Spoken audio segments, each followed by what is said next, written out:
Hi, this is Dan Waterloo from phpListSupport.com, and today I would like to cover the PHP list configuration files, otherwise known as config.php.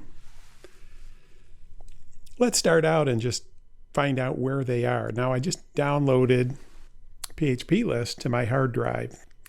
When I unzipped it, I got a folder. And it depends, this was 3.012. And if you see here, there are many files here. This public HTML is what will go on your website, the index.html, lists and images. And we're looking for the config file. So in the lists folder and the config folder,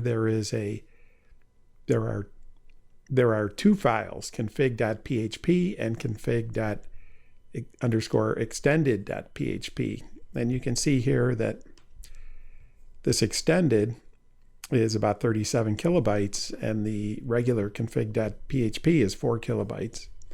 Let's take a look at these, because when you download the installation and use the config.php file, it's simplified.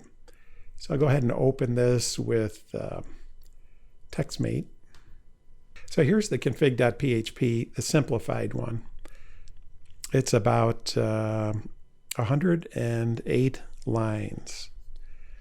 We'll go over it here. The first thing you need is a database that the software interacts with and stores settings, campaigns, email addresses, etc.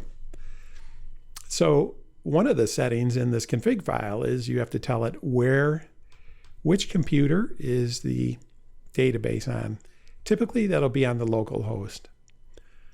And then there's a database name. That's the name of the database. And then for phpList to log in, it needs to have a username and a user password. So before you can install phpList, you actually have to create this database. And this name here, database name, is going to match the name of the database on your computer. As well as the user, you need to create a user with a password that can interact with the database, and these two need to match up with what you created. So first thing you do is you install the database, and then you come into this config file and tell it where it is, what the name of it is, and how to log in.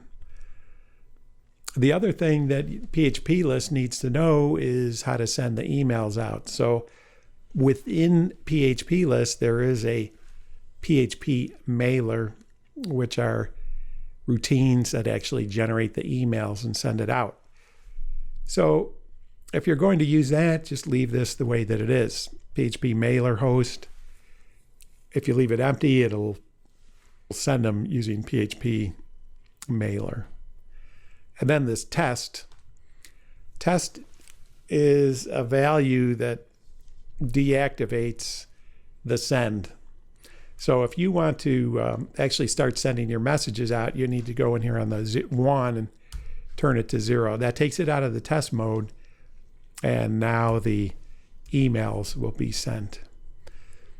And then you can see here for the bounces, you should set up a mailbox just for handling bounces.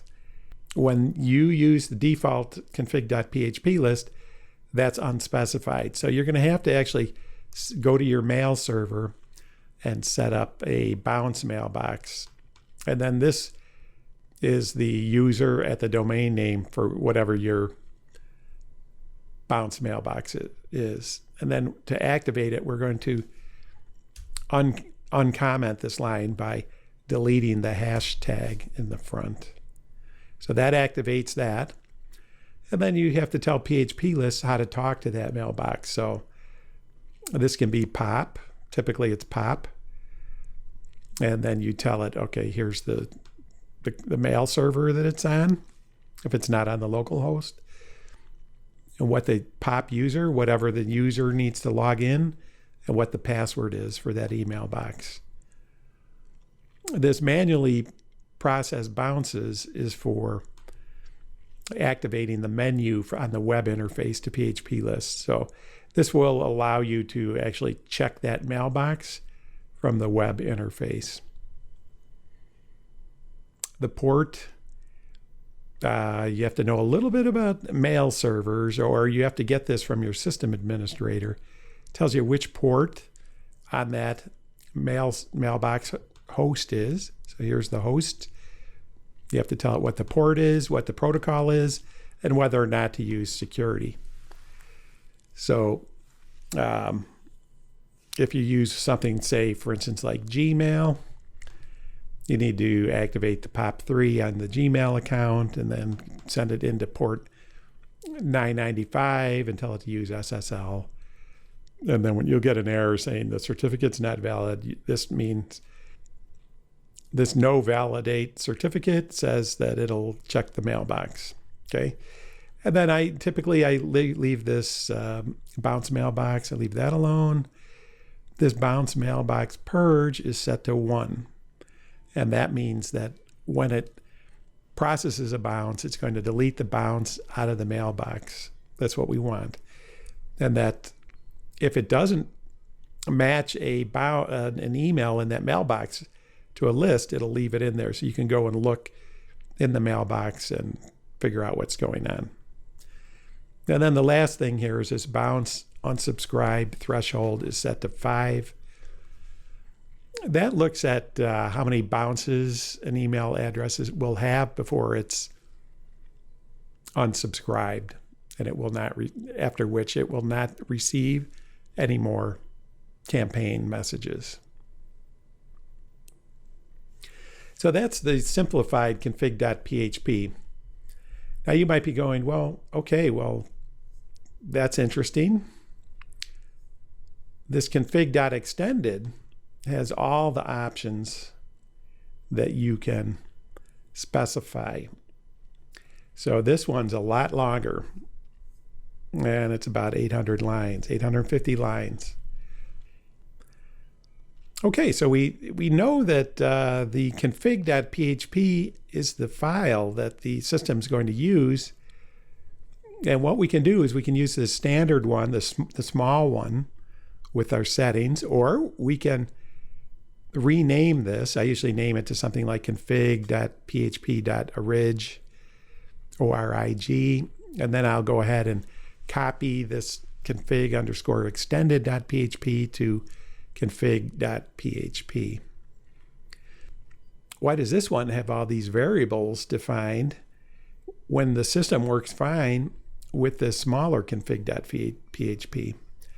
There's actually a third file in the system, and I'll just point it out here, that if you go into the admin and down into this init.php, open with TextMate. Okay, so this actually, when the system turns on and you log in, it does all this testing, and it actually initializes all these variables. And here's a lot of these variables. Php Mailer is default, set to Php Mailer. The batch size is 1,000. The period is 30 seconds, and so forth. So you'll see some of these in that config_extended. But if you don't specify them, they are specified in this init.php. So I'll close that. I just wanted to point it out for you. So here's the config_extended.php. I'll go through here. I'm not going to go into a massive length of explanations on every one of these. I'll try to explain quickly what they mean and if I change them or not. So here, the language is set up to be English. Here's our database host, database name, database user, database password. There are a couple things on how it can talk to the database. If it's compressed, if it uses compression on the connection, I just leave those alone. I've never adjusted those. Then we have the installation name. It's called phpList. I would leave that alone unless you have many installations. And then Sometimes when you're on a hosted environment, they only let you create one database. So here you have the table prefix for the phpList tables. So here you have phpList _ as a preface to the table name. That makes it easier when you're scanning through the tables in the database to know which ones relate to phpList. Okay, and then the list, if you move your installation to some other location other than public HTML and then /lists, you would want to change this directory here in the config file to whatever the directory is that phpList is installed in. Now we have setting for bounces. So the bounces, like last time, we have to go in here, tell it what our bounce mailbox is, uncomment the line, and then we have to tell phpList how to check that mailbox. For instance, do it when I tell you to from the menus. Here's the computer, the username and the password, whether or not to use SSL or TLS security encryption when it's checking the mailbox. And I usually don't change, I change those like in the config.php file, but you pretty much leave these the way they are. You might want to think about taking this bounced unsubscribe threshold value, making it either, maybe lowering it to 3. Next up are the security related settings. These are basically, the system administrator has to log in. How many lists can be created per administrator? That's 1. I usually don't change any of this. Command line users, array, you would give names, you put names in here if for some reason your cron job that you set up to process the queue or the bounces is saying that you're not authorized, you can put the username for the cron job in here. Normally I would leave it alone unless I had a problem. Here we have ask for password. You leave that off. That's if they want to unsubscribe, they have to give a password. You don't want that. Encryption algorithm. This is for the passwords. Everybody has a login and a password for the system, and it's encrypted in the database. So that says what the encryption algorithm is. And here, unsubscribe requires password. Unsubscribe, they just jump off. I like setting that to 1 so that when somebody wants to unsubscribe, they just click on the link and they're unsubscribed. They don't have to do anything else or answer any questions. Blacklist grace time is that confirmation email that says you've been unsubscribed. That 5 is equal to 5 minutes after they click on the link. Check session IP, I leave that at 1. Check for host, I usually leave that at 0. Here's our test is equal to 1. We'd want to activate the system, we have to make that 0. Okay, so we'll have to change that. I usually leave the verbose messages off unless I'm debugging something. I'd leave the warn about PHP settings to 1. This tells you if your PHP versions are okay for the phpList. This user history, I usually just leave that alone. Use the spam block 1. I leave that on. So that basically, blocks these spam bots from communicating with your system. This notify spam, I'll leave that at 1. For security, I've never changed any of this. Check refers, false. Allowed refers, you left that alone. Feedback to developers. This is up to you. Sometimes I don't care if it registers with the developers or not. I'll put that to 0. Email text credits. At the bottom of all those pages and of your email, there's a little phpList logo. you can turn that to little text. You can turn the logo off and text credits on. So I usually turn the email text credits on. Same thing with the page text credits. Same thing with the no stats collection. This section covers the queue and load management. So here, again, manually process the queue. That's from the menus. If you have a cron job, you can turn that off. If you want a maximum process message, that's 999.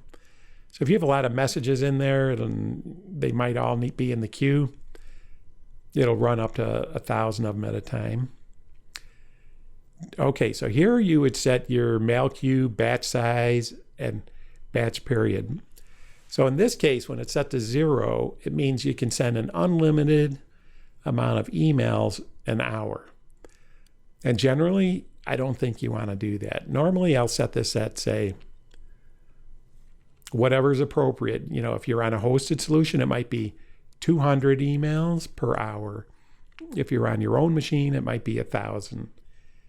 You know, if you've got a fancy setup and everything's all warmed up and your list is clean, you could set it higher.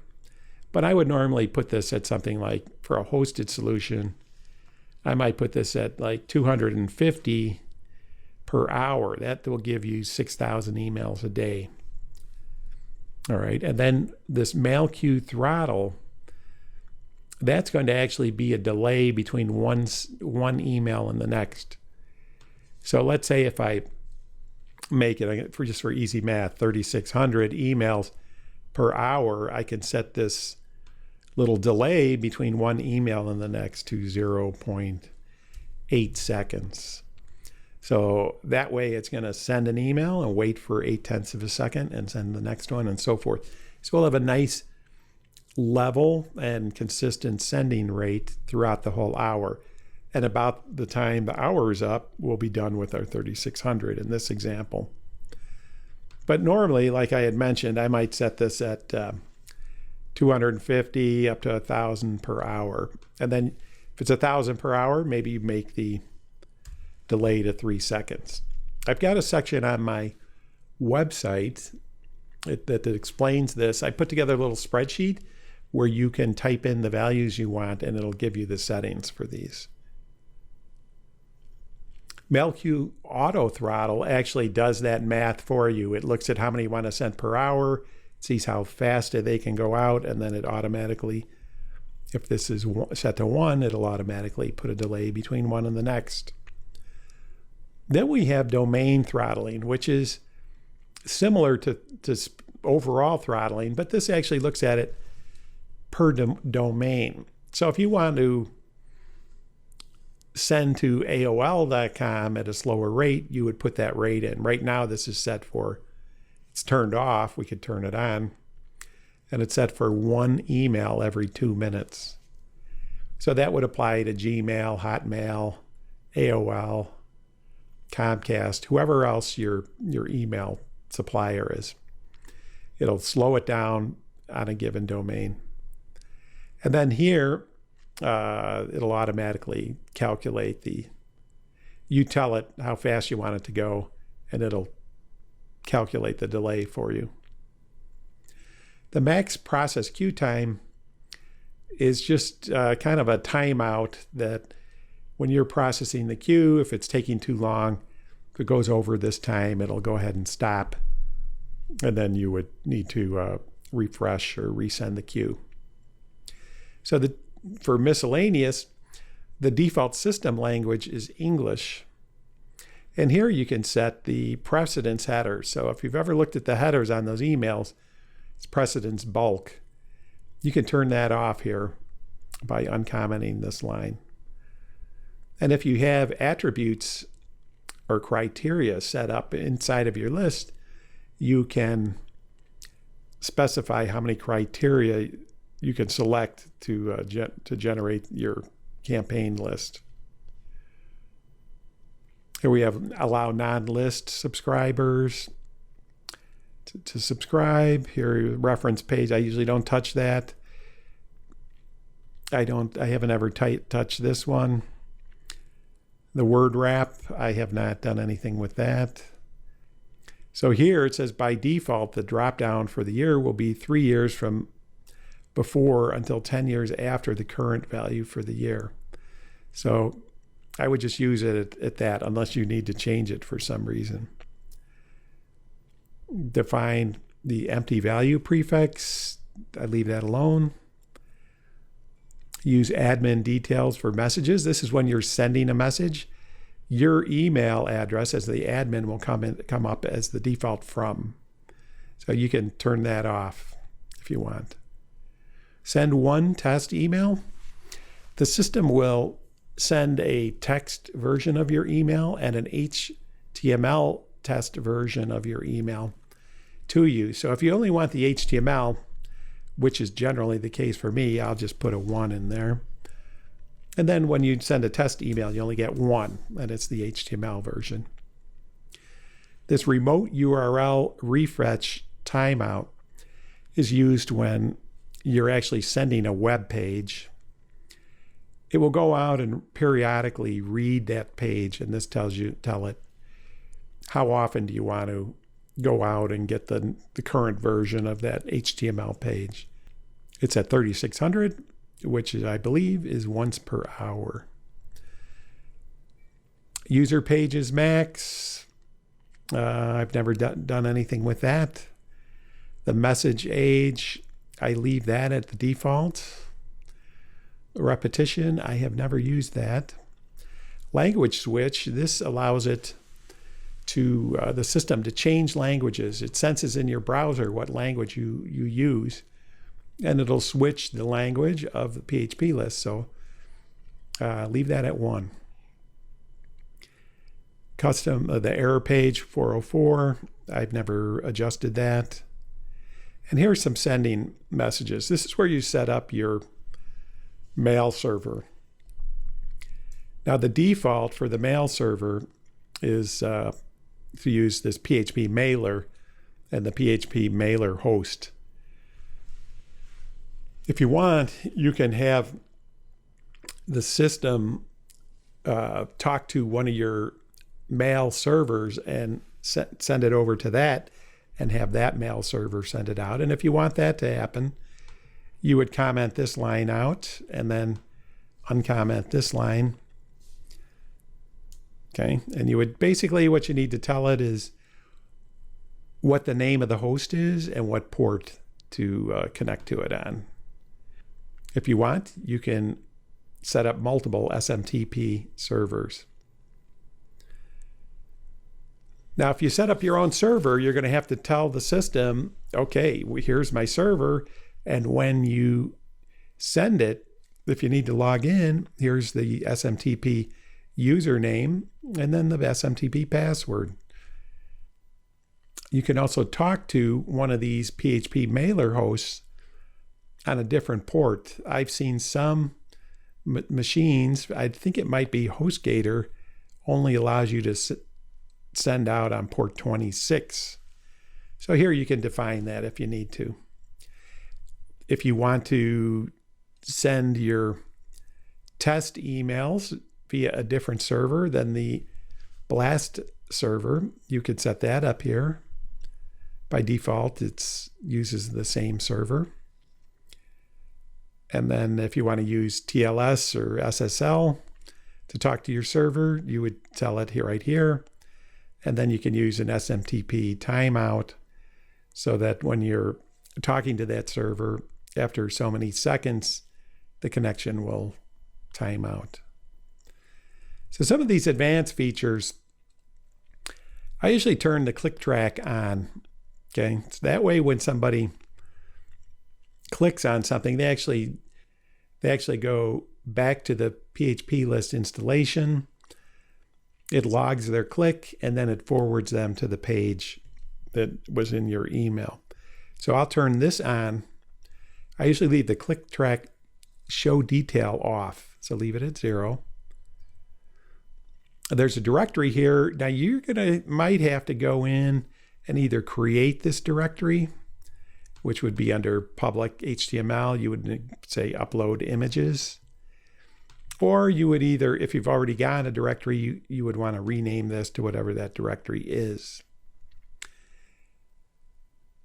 Okay, use manual text part. This allows you to specify manually what the text version of your message is going to be. And when this is on, you actually get an extra tab when up on your create a campaign sequence. Allow attachments. I don't send attachments, so I usually leave that off. File system attachments, same there, leave it off. If you attach it, how is it going to send it?